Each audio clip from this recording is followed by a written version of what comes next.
कभी सोचा है कि जब किसी आइकन पर क्लिक करते हैं या कीबोर्ड पर कुछ टाइप करते हैं तो उस एक छोटे से पल में पर्दे के पीछे क्या होता है? चलिए आज इसी रहस्य से पर्दा उठाते हैं। हम एक सिंगल कमांड के सफर को फॉलो करेंगे और देखेंगे कि ये ऑपरेटिंग सिस्टम की इस जटिल दुनिया के अंदर कैसे नेविगेट करता है। तो हमारा सफर शुरू होगा स्क्रीन पर एक क्लिक के साथ। फिर हम देखेंगे कि ये कमांड सिस्टम कॉल नाम के एक ब्रिज को कैसे पार करता है, कर्नल की वर्कशॉप के अंदर इसका क्या होता है, और ये भी समझेंगे कि एक ऑपरेटिंग सिस्टम बनाने के अलग-अलग ब्लूप्रिंट क्या होते हैं। और आखिर में हम देखेंगे कि ये पूरी की पूरी मशीन नींद से जागती कैसे है। ठीक है, तो चलिए इस सफर की शुरुआत करते हैं। हमारा पहला पड़ाव है यूजर इंटरफेस। ये वो जगह है जहां हम यानी इंसान और मशीन पहली बार मिलते हैं। और यही वो सवाल है जो हमें ऑपरेटिंग सिस्टम के बिल्कुल दिल तक ले जाएगा। हमारा हर एक एक्शन, चाहे वो कितना भी छोटा क्यों न लगे, असल में पर्दे के पीछे कमांड्स की एक पूरी चेन रिएक्शन शुरू कर देता है।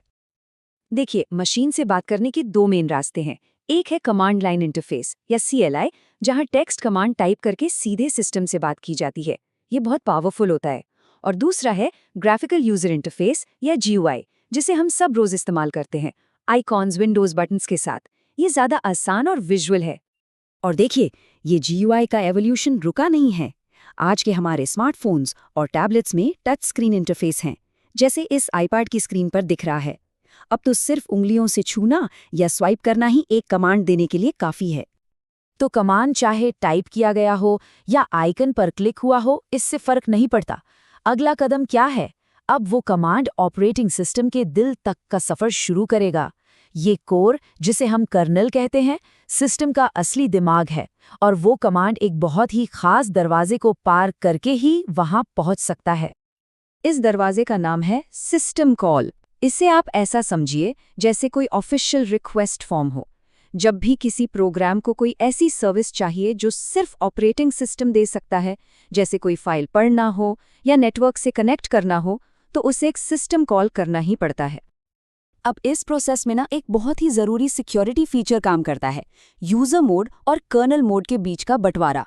सोचिए, हमारे सारे ऐप्स यूजर मोड में एक सेफ बबल में चलते हैं, जहां वो सीधे हार्डवेयर से छेड़छाड़ नहीं कर सकते। लेकिन जब उन्हें कोई जरूरी काम करना होता है, जैसे फाइल सेव करना, तो वो सिस्टम कॉल के जरिए कुछ देर के लिए पावरफुल कर्नल मोड में जाते हैं। ये OS का तरीका है ये पक्का करने का कि कोई भी प्रोग्राम पूरे सिस्टम को क्रैश ना कर दे। चलिए, इसे एक बहुत सिंपल से उदाहरण से समझते हैं। एक फाइल को कॉपी करना। प्रोग्राम पहले फाइलों के नाम पूछता है, फिर वो सोर्स फाइल को खोलने और डेस्टिनेशन फाइल को बनाने के लिए सिस्टम कॉल का इस्तेमाल करता है।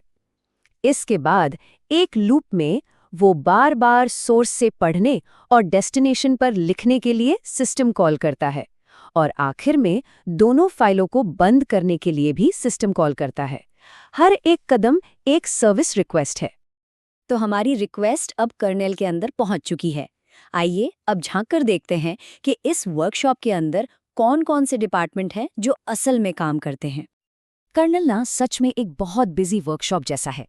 यहाँ प्रोग्राम्स को चलाने, कीबोर्ड या प्रिंटर जैसे इनपुट आउटपुट ऑपरेशंस को संभालने, फाइलों को मैनेज करने, अलग-अलग प्रोग्राम्स के बीच बातचीत करवाने, रिसोर्सेज को बांटने और पूरे सिस्टम को सेफ रखने जैसी कई सर्विसेज एक साथ काम कर रही होती हैं। और इन सारी सर्विसेज को मोटे तौर पर 6 कैटेगरीज में बांट सकते हैं। प्रोसेस को कंट्रोल करने से लेकर फाइलों को बनाने या डिलीट करने, डिवाइस को मैनेज करने, सिस्टम की जानकारी जैसे टाइम या डेट पाने, और एक प्रोसेस से दूसरे प्रोसेस तक मैसेज भेजने तक, हर काम के लिए एक खास तरह का सिस्टम कॉल मौजूद है। अब जरा एक कदम पीछे हटते हैं और देखते हैं कि इन सभी कॉम्प्लेक्स सर्विसेज को कर्नल के अंदर ऑर्गेनाइज करने के लिए कौन-कौन से आर्किटेक्चरल ब्लूप्रिंट्स यूज किए जाते हैं। एक बहुत पुराना और क्लासिक तरीका है लेयर्ड अप्रोच। इसे एक केक की तरह सोचिए, जिसमें कई लेयर्स हैं। सबसे नीचे लेयर 0 पर हार्डवेयर है और सबसे ऊपर लेयर N पर यूजर इंटरफेस। और नियम यह है कि कोई भी लेयर सिर्फ अपने ठीक नीचे वाली लेयर की सर्विसेज का ही इस्तेमाल कर सकती है।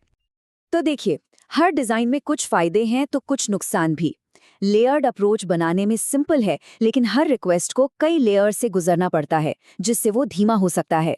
माइक्रो कर्नल अप्रोच में कर्नल बहुत छोटा और सिक्योर होता है, लेकिन सर्विसेज के बीच बातचीत में ज्यादा टाइम लगता है। और हाइब्रिड इन दोनों के अच्छे पहलुओं को मिलाने की कोशिश करता है। ये डिजाइन सिर्फ थ्योरी नहीं है, ये सीधे तौर पर तय करते हैं कि सिस्टम कितना तेज, स्टेबल और सिक्योर महसूस होता है। और असल दुनिया में ये कैसे काम करता है, इसका एक शानदार उदाहरण है एप्पल का मैक ओएस एक्स। ये एक बेहतरीन हाइब्रिड सिस्टम है। इसके कर्नल में मैक माइक्रो कर्नल की रिलायबिलिटी और BSD यूनिक्स की पावरफुल फीचर्स दोनों को मिलाया गया है, मतलब बेस्ट ऑफ बोथ वर्ल्ड्स। चलिए अब आते हैं इस पहेली के आखिरी लेकिन सबसे जरूरी हिस्से पर। ये पूरा का पूरा कॉम्प्लेक्स सिस्टम एक बंद पड़ी मशीन से आखिर जिंदा कैसे होता है? जैसे ही पावर बटन दबता है ना, एक छोटा सा प्रोग्राम जिसे बूटस्ट्रैप लोडर कहते हैं जाग जाता है। इसका सिर्फ एक ही काम है, हार्ड डिस्क पर ऑपरेटिंग सिस्टम के कर्नल को ढूंढना और उसे मेमोरी में लोड कर देना।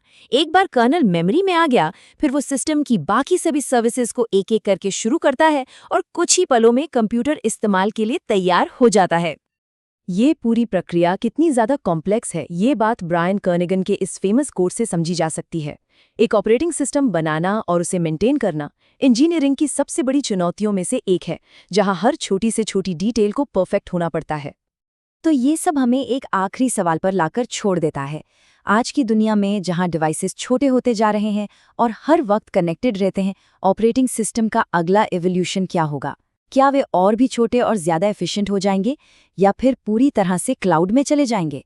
जो भी हो, भविष्य निश्चित रूप से बहुत रोमांचक होने वाला है।